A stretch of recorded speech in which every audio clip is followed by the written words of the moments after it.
everybody, and welcome to another brand new episode of T Watches a Scary Movie. My name is T, and of course, we're talking scary movies. I appreciate everybody tuning in for another brand new episode. Remember, new episodes with the video content go live every Wednesday at 8:30 p.m. Mountain Standard Time on the YouTube page, which is youtube.com/C/Theron Reynolds Scary Movie. Again, youtube.com/C/Theron Reynolds Scary Movie. And of course, if you're listening to the audio only version, you can find us on all your favorite podcasting platforms. Just search T Watches a Scary Movie. And our audio versions go up 1 hour before. So you can catch those at 7:30 p.m. Mountain Standard Time on Wednesdays. Also, don't forget to subscribe to the Facebook group, which is facebook.com/group/T Scary Movie. Sometimes I put up written reviews there. We drop a lot of big movie, TV, and game news in the world of horror as well, too. We have some great fun conversations. And of course, you can see upcoming episodes we have in the works, as well as you can also see our movie nights that we're doing, because we do engage in movie nights, which are the most fun. Every Wednesday after the new show, we typically going to watch what I was reviewing or something related to that. So you want to make sure you go to the Facebook group so you can see what we have coming up here over the next few months. Because I do have the schedule built out until like mid to late April, actually. So we're looking pretty good. And there's some great things coming up. We got a lot of werewolf movies next month. We're looking at some Guillermo del Toro movies as well. I know it's finally happening for me there. And then we're also getting into a series that I have I absolutely love. And I don't know why I haven't thought about it in a long time. We're talking years at this point, folks. We are going to actually take a look at the old After Dark Horror Fest collection of films. If you haven't heard of those, back starting in 2006, if I'm correct, this new horror festival was put together to where people were just making horror movies, and they were released as the After Dark Horror Fest, and there were a collection of movies released pretty much every year in this festival. And I remember I got to see most of the movies in the second one they did, the one that would have been in 2007. I saw a handful of the ones in 2006, and I thought, you know what better time to start actually watching these, looking at them, and giving y'all a chance to see something that you might have missed, because there are a lot of gems in this After Dark Horror Film Festival. So we're going to spread those out over the next few months. We're going to do a few films in March, a few in April, a few in May, a few in June, and then we'll see what happens after that. But there's a lot of really fun stuff coming as well. We're looking at doing another all-nighter coming up in April. So don't have the date out there for it yet, but we are looking at April for the next all-nighter that we're going into. So go to the Facebook group. Make sure that you're in it. Facebook.com/group/T Scary Movie. And of course, follow me on my socials. I'm on Twitter. It's Axdew, AXDEW. And I'm on Instagram at Theron_Reynolds. Give me a follow and have some chats with me. Twitter is so much fun because I'm subscribed and following all these different horror platforms and podcasts and websites and actors and filmmakers and everything like that. And I feel like it's the most engaged I've been in a long time. I look forward to engaging with horror fans so much. So definitely give me a follow on Twitter for that. But what are we talking about tonight? Something came out recently, didn't it? Oh yeah, a new Texas Chainsaw Massacre movie just hit on Netflix recently, and we gotta discuss it because, oh man, has there been a lot of discourse about this over the last few days. This released on Netflix just this past Friday, the 18th, and since then, it has just blown up. For good or bad, everybody in the horror community is talking about this film. And with good reason as well, too, because it's another revival we're getting of a classic series. I mean, think about it. We've already gotten new entries in, Candyman, Chucky, Scream. We're getting a lot of our old stuff back. And that's the best thing in the world, because I love new properties, but anytime we can actually revisit our old classic stuff as well, too, it's always a win for everyone. And good or bad, we get new and more exciting projects when these films and TV series do really well. So, especially because we're going to talk about some of the stuff that people are ripping on with this movie, but just remember that, y'all. Being a horror fan, no one's saying that you can't hate things. That's not my style. There are films out there that I do definitely hate, but I'm not necessarily going to say they're a bad film. It's just not my style behind it there. And I get it. I've seen a lot of critics out there in the last few days say that you can't really be a critic if you're not going to call a movie bad. And that's bullshit because it's subjective. It's subjective just like your taste of a movie as well, too. I don't feel that you necessarily have to rip something apart in order to get your point across. Because it might not be for you. It just might not be for you. There is such a thing as bad movie, but it's rare that I think there are just straight up bad movies that I'm watching a lot of the time, too. So there's that. But we are absolutely going to be talking the Texas Chainsaw Massacre 2022. And I want to start by talking about a bit of the backstory of that with our previous films that we've had. Because if you recall, this is not even a small number of a Texas Chainsaw Massacre sequel. We have the original film, we have part 2, we have Leatherface, which is number 3. We have the Next Generation, that's the Matthew McConaughey and Renee Zellweger one. We have the reboot with Jessica Biel. We have the prequel to the Jessica Biel one. We have Texas Chainsaw 3D. And then we have our second Leatherface named film, which is the prequel to the original film. And 2022 would end up being number 9. So we have 9 entries in this series. And it's nice to see that a lot of our classic series are getting up there in number. Quality is one thing about it. But our Jasons, our Freddys, our Michael Myers, and now our Leatherfaces are getting to add to that. So that's great that Texas Chainsaw Massacre gets another entry to entertain us. So what about those other films there? How are those really going to tie into this one? And the Texas Chainsaw Massacre is kind of emulating Halloween 2018, which it didn't set this up. There's been films that have done that like in other genres, but it followed the trend that's starting to become more and more popular to where it just skips past sequels that it doesn't really want to deal with and the convoluted backstory. And it's supposed to be a direct continuation of the original film. Now, if you recall in the original film, Sally Hardesty, her brother Franklin, and then a group of their friends were going to visit their late grandfather's grave. And they run afoul of the hitchhiker who ends up running them afoul of Leatherface and his family. And all of them are killed with the exception of Sally, who manages to escape. And that was the first film. The second movie that starred Caroline Williams and Dennis Hopper was about Sally and Franklin's uncle Lefty basically trying to get revenge for what happened to the two of them and their friends. He's playing a Texas Ranger, or it's a former, it's current Texas Ranger. He plays a Texas Ranger that's kind of trying to hunt down Leatherface and his family to get revenge for everything that happens, where Caroline Williams plays a radio DJ who has basically run afoul of Leatherface and his family, including Chop Top. So good. Best film in the series there.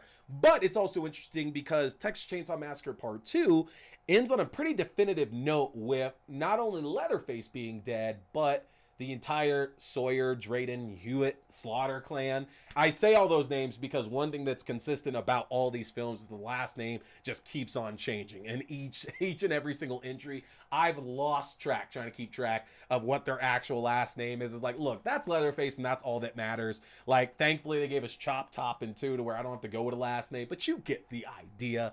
But, Part 2 is the best film in that series, but it was left pretty definitively that our villains are all dead and that our protagonist, our hero, Caroline Williams, who plays Stretch, probably went insane from everything that was happening.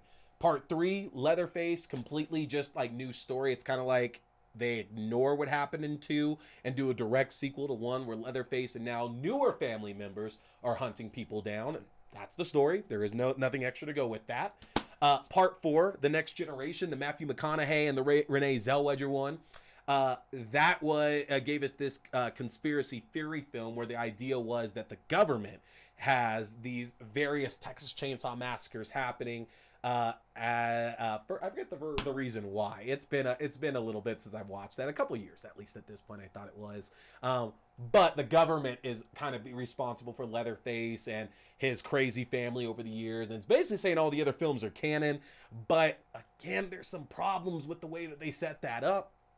And so they decided to go ahead and reboot that in the early 2000s. Michael Bay decided to reboot that series. And we got the Jessica Biel movie, which a lot of people really, really do enjoy. And it's not that I dislike that film.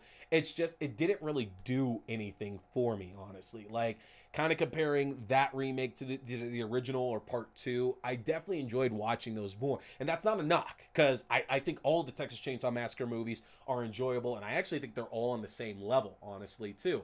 But it just wasn't for me. We got a prequel to that next, which delved into the origins of Leatherface, and it was kind of the most concrete backstory we had for him so far, which a lot of people didn't like that movie, but I enjoyed it because this was the best way for us to get something to go off on, something that seemed tangible and actually really good for this story of Leatherface and all his family. And then we got Texas Chainsaw 3D, which is the much maligned sequel, almost just as bad as Next Generation. It was a direct sequel to the original Texas Chainsaw Massacre and tried to set up what's been going on over the past, 35, 40 years with Leatherface as well, too. And then finally, we get the next Leatherface titled film, just called Leatherface, which was another prequel to the Texas Chainsaw Massacre, again, trying to give us more of the backstory on how this all came to be. Now, we got a lot of mixed information on whether or not any of the other sequels still take place in this canon that is set up with the new Texas Chainsaw Massacre movie, but it's kind of irrelevant, honestly, just because this series has never been a good one of like putting everything together, and that's not a knock, but if you go and watch every sequel, it's fairly clear that it's hard to keep the continuity from one film to the next, to the next, to the next. So it's always like looking at like each film is its own continuity. Like the first movie happened, and then it's a new continuity with that first film for each sequel. So like 1 and 2, and then 1 and 3, and then 1 and 4, and then the reboot and the prequel. And then, 1 and Texas Chainsaw 3D, but then Leatherface, the original and Texas Chainsaw 3D. So there's a lot of different continuities out there, and even more if you're asking me about it.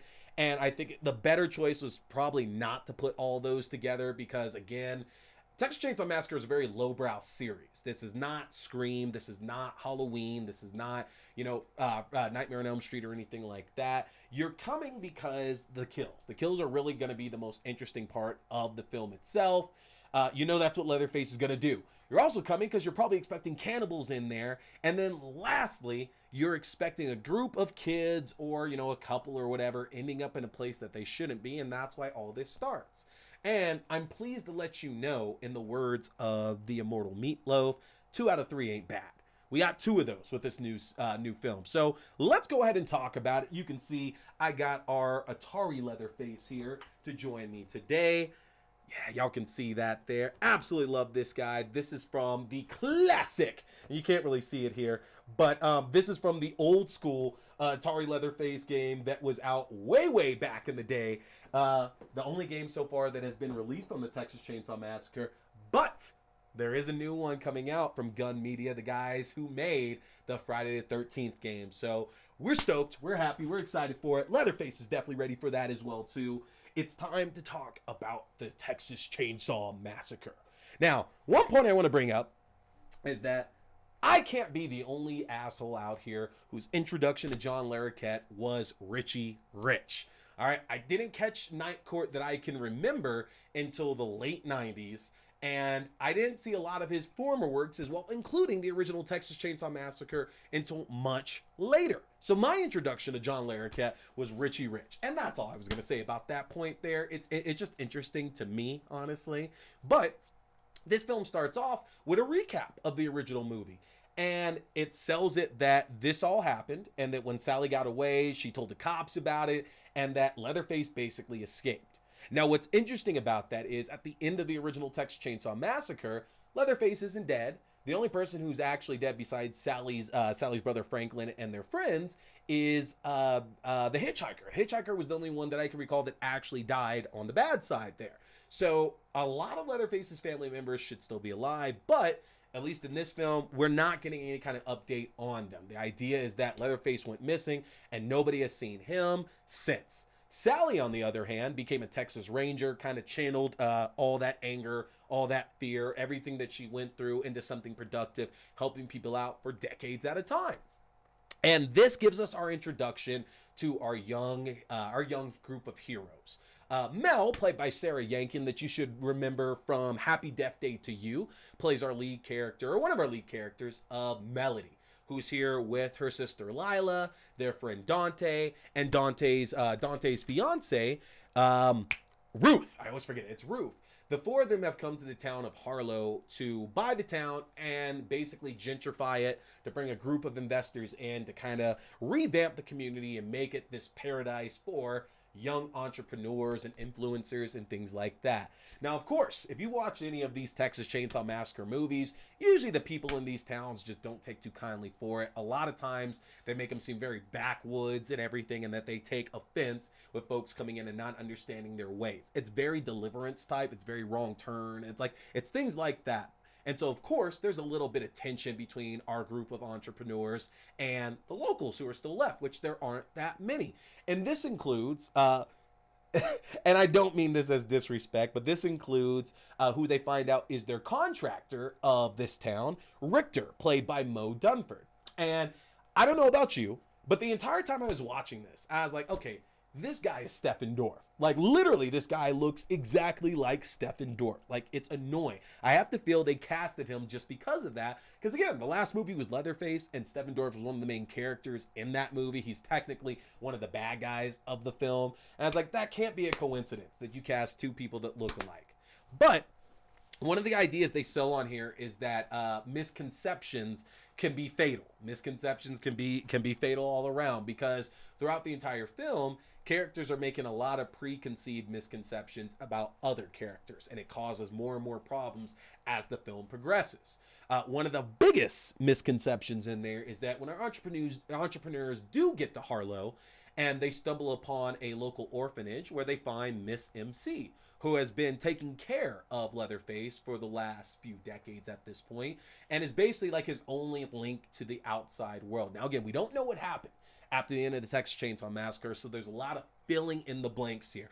A lot of us are led to believe that he just kind of disappeared from that point, the killing stopped, and that he either ended up on Miss MC's doorstep, or she somehow found him, and she's just been watching him, keeping things like down for a while.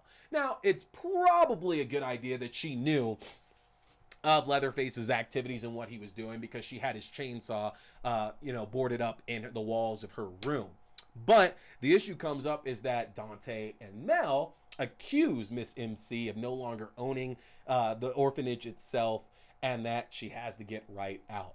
And one of the only things that I did find myself having an issue here with this film is that, it's an interesting turn of events that are the person who kind of pushes things into motion and causes one of the bigger problems here is African American. Dante basically exacerbates the situation by, letting Miss MC know, we own this orphanage, you don't own it, the bank should have communicated, get the hell out, basically. And that causes Miss MC to have a heart attack, which eventually kills her and leads to Leatherface seeking revenge against this group of kids.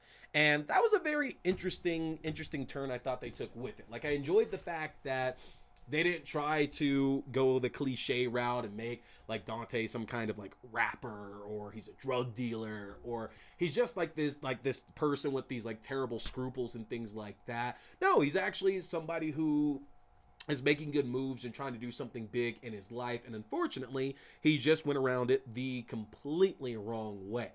And that itself like kind of rang me wrong, but I guess that's part of the whole idea of misconceptions being a big issue in this movie, because Dante himself makes some misconceptions about Richter, who ends up being kind of a heroic by the time the credits roll at the end of the movie. So maybe we're getting misconception about Dante, and Dante is not necessarily this bad guy, but unfortunately he's too focused on his dream to really care about the well-being of anybody else.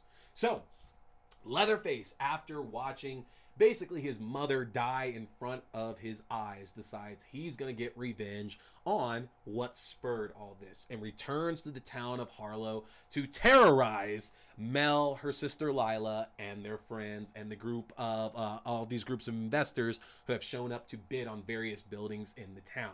And that's the story. That's one of the best things here about this new film, is that the runtime is not long at all. Guys, I'm not kidding. This movie is 81 minutes long, and at least 2 to 3 of those minutes are, if not more, like actually I guess it's a good 5 minutes. A good 5 minutes of that is credits, which basically means that this film is 76 minutes long, which means it's about an hour and 16 minutes if you're picking up on the math. That is a short movie. That is an incredibly short movie. And I thought that would be a big problem with it, but actually the short runtime works really, really well because let's be honest, and this is part of the discourse that has been coming up on social media about this film. What exactly do you expect from a Texas Chainsaw Massacre movie? Because I get it that there were messages in a couple of the older ones, like in the first four, there are some messages that they're trying to put out there. Like the first one was a lot about the gas crisis and how the nation as a whole was just short on gas, and we see like the dilapidated gas stations and a family that's living off the land and off the bodies of people because they don't have any money. And the second film talks a lot about like Reagan's years and everything and how this family of evil people are the only ones who are actually having any success. They're the only ones who are actually walking out of here and seeing anything that looks good in just this giant world. And then so on and so on with these other messages coming up. But even with that, I never took Texas Chainsaw Massacre at being something much deeper like a lot of these other films are saying. Like, I always love referring to Scream, but Scream talked a lot about, like, horror movies in the 5 movies that we've got it. Like, even this past one, Scream 5, talked a lot about toxic fandom and how that plays directly into, like, somebody's well-being, into, like, whether or not they could actually be crazy or anything like that as well, too. So I get that maybe there's an idea that there are like big messages into the Texas Chainsaw Massacre movies, but I never felt that that was something that, number one, they did well, or number two, was even all that important, because I think, and in my opinion, this is what I do, I watch a Texas Chainsaw Massacre movie to watch Leatherface fuck some people up in fun, inventive ways. Like, I think, weirdly enough, I enjoy Leatherface's chases more than anybody else, because Leatherface, number one, runs after people. He absolutely runs after people. He is an athlete, man. Besides the running and the sprinting to catch up with folks, my man should be playing in the Olympics. We just finished the Winter Olympics. My man should really look about going to Paris in 2024. Because, dude, get him on the shot put, get him on the javelin, and then send him overseas to do like the hammer throws, like at the Scottish games and things like that. Because boy be chucking chainsaws and hammers and anything he can at people throughout like this entire series. That's what's so good about him, is that I feel his chase scenes are so much better because you know someone's gonna get hurt, and the question really is whether or not Leatherface is actually going to get to kill you, or whether you might get away and you still got some gruesome injuries and things like that. You know, he's going to skin your face and you'll still be alive. And that was probably the most interesting part about this film, is that a lot of the skinning and everything had a lot to do with the cannibalistic elements that all the other films really dive deep into. And this film stayed away from that because Leatherface was not surrounded by his family. And one thing that all the films, including the reboot and the prequel to that, have kind of made very obvious is that maybe Leatherface is being manipulated, but at the very least, he's being pushed into a lot of what he's doing. Especially with Texas Chainsaw 3D, we find out that a lot of that is him just kind of defending himself and taking care of himself. He's not necessarily this terrible person. But what I did find super interesting about this one is that we only see Leatherface skin one face in this. I hate to give a spoiler away, but Leatherface only really skins one person in the entire movie. The rest of it is about killing people.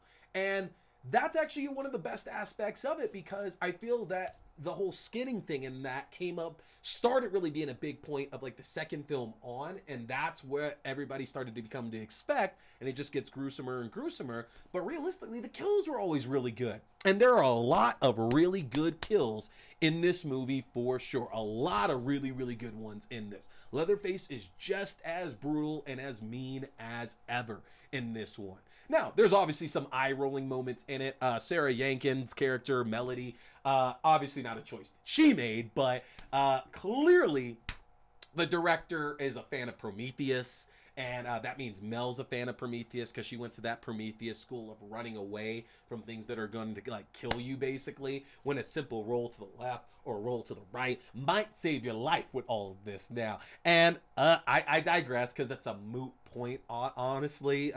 Watch the movie. But I found that it was cringy. It was very cringy watching that. But a point that does need to be hit as well too is that our second lead character, Lila, played by Elsie Fisher. A backstory is introduced for Lila that she's kind of a part of her sister Mel's venture here to own this town. She was in a school shooting. She was actually a victim of a school shooting, and so she's very uncomfortable around guns and violence and things like that. Now, I myself didn't have a problem with that backstory because it seemed less convoluted than something else they can come up with. Like, I like Leatherface, I like Texas Chainsaw 3D, I like The Next Generation, but those three films had very convoluted plots for a lot of the leads in that movie. So I feel that a school shooting, while it does seem a little too on the nose and it doesn't seem appropriate in the world that we live in, horror's never been appropriate. Horror's never about being appropriate. I think the big problem that comes with it is they decide that there's only one resolution. And that resolution, I am going to spoil this here, is that, you know, she's so fearful of guns and being in that environment, and that, you know, if it were to ever happen again, she would just roll over and die and let it happen. And of course, it becomes a will she, won't she use a gun to protect herself. And I don't know if that's the right message to put out there, because I'm not going to get into that. We're not going to get too politically into that scene or anything. But I don't know if I agree with that message. I have no issues with guns. I really don't have an issue with somebody using a gun. But it's an issue when, if you're going to use a school shooting as a backstory for a character, suddenly you're saying that, yeah, the one thing that they picked up from that is that they're going to pick up a gun and start shooting people at some point. It's going to come back around and they're going to do the same thing. I don't know. But at the same time, that could be a comment on, you know, Melody's even more, not Melody, but Lila's even more fucked up than we believe there. And that maybe we're saying that this is something that she would have done down the line in a much more terrible situation. Who knows? Let me know what you think about that in the comments, because that's definitely one of the most interesting things about it. But we got to talk about that bus scene. We got to talk about Sally before we're done with this. So that bus scene, the one that you know the one I'm talking about, where they say, don't do anything, bro, you'll get canceled. They're filming on Instagram. That scene goes about as well as you think. It is fantastic. And because of that scene, I think it's actually possible that this movie has the highest body count for Leatherface out of any of his films, which shouldn't be surprising, because Leatherface is usually only going to kill about 3 or 4 people per movie on average. So we absolutely exceed that with this entry right now. It is a fantastic scene. Leatherface comes off looking so great for it. There is a little bit of hilarity to it, but it's also brutal. It's also mean. It's also bloody. It's also visceral. It's a really, really good scene for sure. Definitely my favorite one in the entire film here. And that kind of brings us to Sally. So the Sally problem is that it's hard to ignore Halloween 2018. They don't need to be compared. Sally is not Laurie Strode. Both of these characters work completely separately because they're not the same kind of person. With Jamie Lee Curtis and Laurie Strode, the reason why Halloween 2018 works so well is because, regardless of the fact that we're getting rid of the other sequels, we don't have to forget that Jamie Lee Curtis has been doing this for 40 years. Halloween 2. And then even in Halloween 4, 5, 6, those are all centered around a character who's related to Jamie Lee Curtis's character. So it's still like she's kind of in the background being important. We get Halloween H2O, which is the first attempt at them skipping all these sequels and going back. We get Halloween Resurrection that she's in as well too. Laurie Strode was the main character in both of Rob Zombie's reboot and the sequel. So it makes sense to bring Laurie back, and that Laurie has become this tough as nails woman who's waiting for the day that Michael's going to show back up so she can be the one to put him down. With Sally, we never see Sally again. Yes, she does have a cameo in a couple of the other films, like the actress and the character has a cameo in a few of the other films there, but we don't get a follow-up. We don't get a follow-up. I think Texas Chainsaw Massacre 2 said that she passed, I want to say. But we don't really get much in the way of seeing what else Sally has been up to. So the issue is not that she came back, but I think one of the bigger issues is that they try to turn her into Lefty, who is Dennis Hopper in the second film. Dennis Hopper, again, plays this character Lefty, who's a Texas Ranger who's looking for revenge for what happened to Sally and Franklin and their friends. And Sally's doing the exact same thing. She was a Texas Ranger for the last, however many decades. And, we don't know if she's been waiting for Leatherface, but at the same time, we kind of know it. Like, of course, she's been waiting for Leatherface to show back up. He's not dead. And that's fine. but it doesn't have the impact I think that the filmmakers were hoping for. It's not bad in the least bit, but it just doesn't hold that same impact. It's like, oh, okay, cool, she's Texas Ranger. Oh, okay, cool, she's there with Leatherface. This is, 40 years in the making. It's like, that's all right, but it doesn't really mean that much to us as an audience. In my personal opinion, I didn't think it meant that much. And I've been kind of laughing my ass off the last few days as well, too, because there's a conversation, literally a conversation, a one-sided conversation that Sally has with Leatherface that reminded me very much of the same conversation that Ming-Na Wen and Raul Julia had in Street Fighter about, for me, it was Tuesday. And please rewatch that part of Texas Chainsaw Massacre and then go watch Street Fighter and tell me you don't sense that at all. A lot of people were referencing Avengers Endgame with like Wanda and Thanos, but I don't think that really counts because at least Thanos can talk at that point, and I get it's still the same point, but I think Street Fighter fits more. But yeah, I don't know. I don't know about the Sally thing, and I think that might have to do with the fact that, again, the plots of these Texas Chainsaw Massacre movies are sometimes so thin that there is no importance behind people actually coming back, like characters returning in them, honestly. Like, it was cool in Texas Chainsaw 3D to see Bill Moseley playing Sawyer, Drayden, Slaughter, whatever you want to say, basically. Like, that was really cool getting to see him play that role and seeing that character come back. But I'd be lying if I had an interest in seeing any of the characters in this film come back that wasn't like Caroline Williams Stretch, or maybe well, Vilmer's dead, so I guess doesn't count. Maybe Renee Zellweger, but that's about it, honestly. So I don't know if that was the right route for them to go, but they did it, and we got to live with that at this point here. So what I will say is that if you come into this Texas Chainsaw Massacre movie without expectations, and I know that's not really a great thing to say because it's like, well, I should have some expectations. I wanted to enjoy the film, but I think you will. I want you all to think about, what do you actually expect out of a Texas Chainsaw Massacre movie? Watch it. Did you get what you were expecting? What are you actually looking for? Or is it just that because we've seen all these other classic franchises returning recently that are doing more, but that's because they're deeper stories as well too? Are we telling ourselves that that's what Texas Chainsaw Massacre has always been, when it really hasn't? So let me know in the comments. I'm very, very curious about y'all's thoughts there on that. All right, I'm very, very curious about whether or not you actually expected more from this Texas Chainsaw Massacre movie and whether it met those expectations. Let me know that in the comments. Let's talk about it.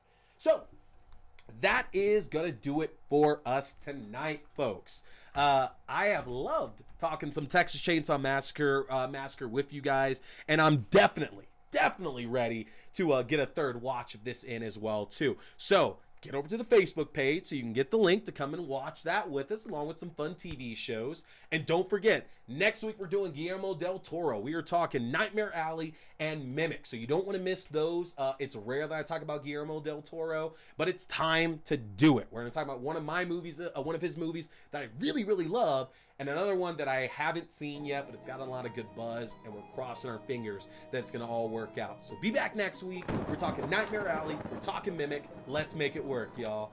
That's going to do it. I'm T. We've been talking scary movies. Stay scared.